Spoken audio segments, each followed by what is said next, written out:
Yo, what's up, It's your boy, Rap G's in the house. Yo, andin na naman po ang inyong tagapagbantay at kamusta po kayong lahat? At tayo nagbabalik. Yeah!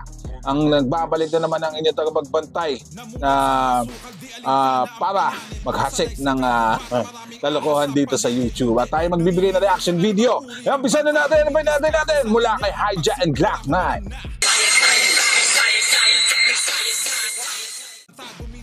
Sa linyahan pagsikmura kumalam na handa sa mga bagay na maaari maging mitya. Sampusang pera ang buhay, walang pakiusap pagtabla.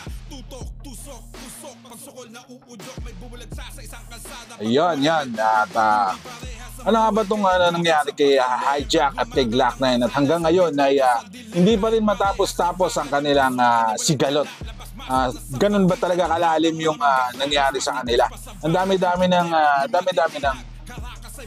mga rappers na nagkagalit pero nagkabalik naman talaga sila, nagkabati naman din talaga sila. Pero yung kay Hijack and Glock9 talagang napakatagal na panahon hanggang ngayon hindi pa rin sila nagkakaayos ni Hijack at ni Glock9. Ano kaya nangyari dito? Alam nyo, para sa akin opinion ko lang, si Hijack naman talaga mabait naman na tao yan, si Hijack. Although minsan talaga si Hijack ay may topak din. Siyempre lahat naman ng tao may topak naman eh. Kahit ako naano ako ni Hijack, na-unfriend ako ni Hijack. Siguro dahil napasama ako sa grupo na hindi niya gusto o hindi niya kadikit. Yan. Pero dati nung hindi naman ako napasama sa grupo na yun, talaga namang talagang thumbs up sa akin si Hijack eh. Nahalikan pa ako dati niyan eh. Yan. Inawin ko lang sinabi ko inahalikan ako ni Hijack. Inahalikan ako sa ulo noon dati ni Hijack. Ano ba yun birthday pa ni Andrew yun. Nandun din ako noon. Kasama ako sa nanood doon birthday ni Andrew sa BGC. Pero nung hindi na kami nagkita matagal na. Tapos nakita ko na lang na unfriend na ako. Pero eto si Glock9 mga chong, hindi ko pa siya nakakasama Pero sa tingin ko maayos naman, mabait naman na tao si Glock9. And ewan ko lang nung kasama ko si Kuya Carl, si Chaos, meron talagang hindi may nasasabi talaga sila kay Glock na hindi maganda. Hindi ko lang alam bakit na ganon. Kasi hindi ko talaga siya nakasama nung time niya sa O-Blocks nun. Ang tagal na nun. Ako, parang last batch na ako ng O-Blocks bago pa mawala si Chaos. Doon lang ako nakapasok sa O-Blocks.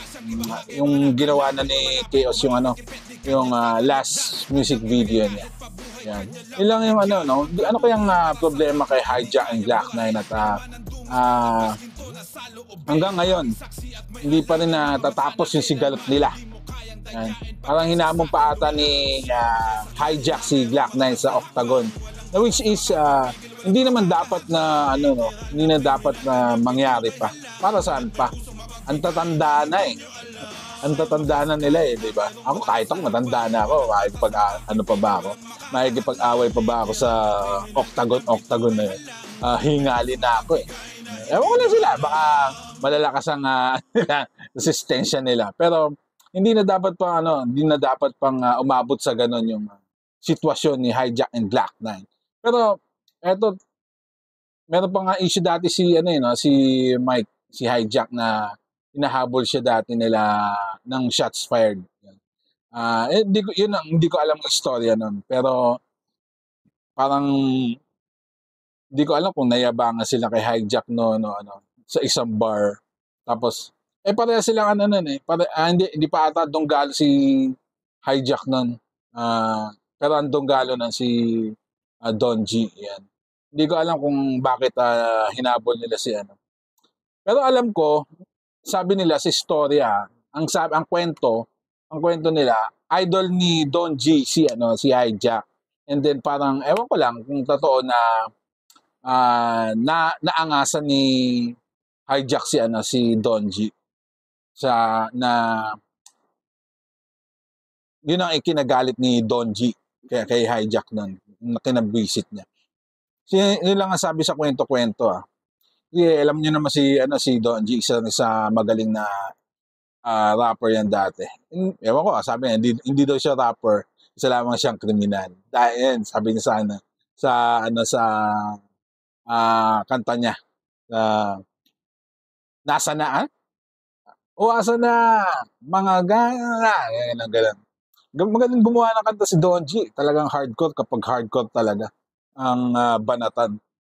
Talagang banatan ng ano niya, ng kantahan ng Gulpi di Gulat dati, hardcore na hardcore. Parang si Hijack din naman. Ang mga gangster rapper hindi halos kumakanta ng yan, ng mga love song. Sabi nga ni Hijack di ba? Hindi siya baduy. Kasi yung image ni Hijack talaga, image ng pagiging gang member. Gang leader yan.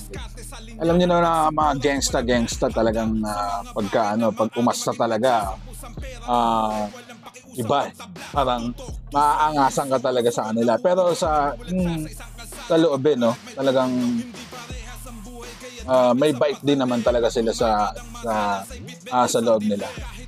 Hindi lang natin nakakasama minsan na naiisip natin na mayabang to si ganito Pero kapag nakasama mo naman talaga yung isang tao, doon mo naman may maano talaga yung ugali.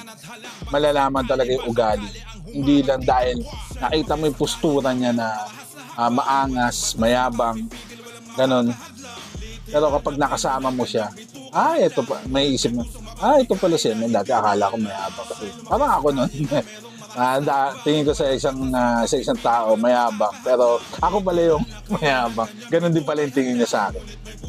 Hindi natin masabi kung hangga't hindi natin nakakasama yung isang tao. Siguro dapat makasama muna natin yung isang tao bago tayo magsalita ng hindi maganda sa kanila.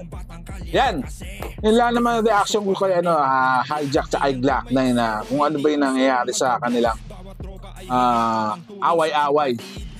Pero sana magkabati na si Hijack and Glock 9, makagawa sila ulit ng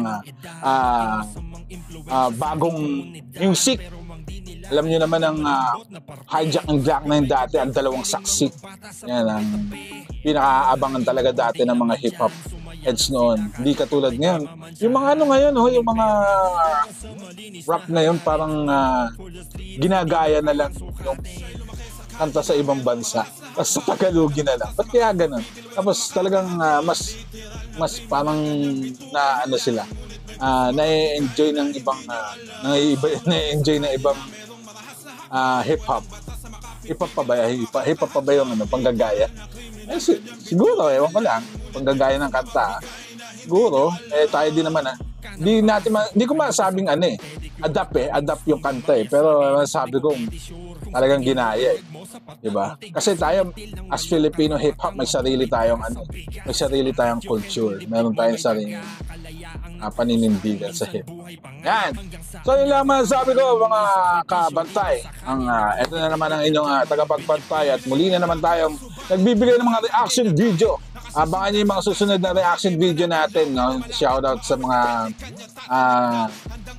tumutulong sa atin, sa mga kaibigan natin sa Blockchain Music, yan, kaya Pride Clothing, kaya Boss Ray Lerin, yan. Maraming salamat sa inyo at abangan niyo rin pala yung interview namin sa Sneak TV, ang Rapture, yan. Peace! Rap G's in the house, yo!